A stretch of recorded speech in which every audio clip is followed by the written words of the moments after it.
We're following breaking news right now from Central Florida. The attorneys for George Zimmerman have filed a motion to delay the trial. Right now, the trial is scheduled for June 10th, but his attorneys want it pushed back 6 weeks. A Sanford jury will be asked to decide whether George Zimmerman is guilty of second-degree murder in the shooting death of 17-year-old Trayvon Martin.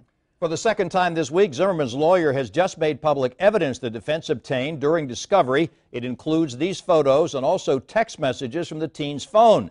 Channel 4's Kent Justice is joining us now with a reaction from the state attorney and also more on the breaking news. Kent? Yeah, I'm watching my phone here. Just in the last 20 minutes is when we found out that George Zimmerman's attorneys have asked for a delay to the start of the trial by some 6 weeks. It's scheduled to get started on June 10th, so that's just a couple of weeks from now.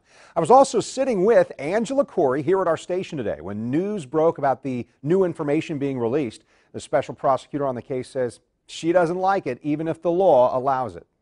So since we started talking, 3 minutes ago it says, George Zimmerman attorneys released pictures from Trayvon Martin's cell phone. Does this kind of stuff hurt or help a case when you're trying to get ready for a trial here in a couple weeks? It hurts everyone. And the reason being, we have rules of evidence. People don't talk about that, but the rules of evidence are like a filter. And only certain things can come in front of a jury, and they have to come through that filter called our rules of evidence. Governor Scott named Angela Corey special prosecutor in the Orlando area case, and she says her office is almost ready for the start of trial. The latest information released by George Zimmerman's lawyers, though, stands to lengthen the first phase of the trial, jury selection. We don't think that should happen. We think the trial should be public, but see, not everything the media discusses is going to come before a jury, so we have to be very careful with that.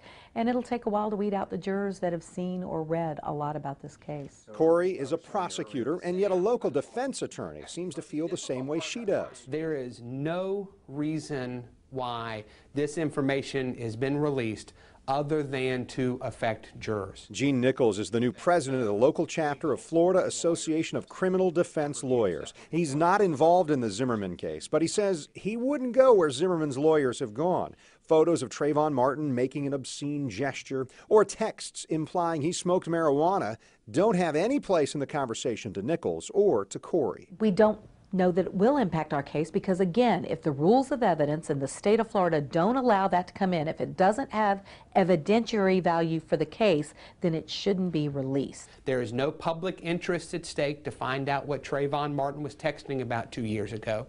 I don't care.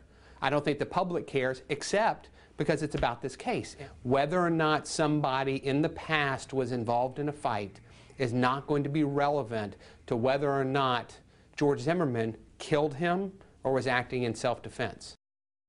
The state attorney told me she believes rules should change in the state legislature. She believes nothing should be released prior to a trial. It should only be once a judge rules information admissible as evidence.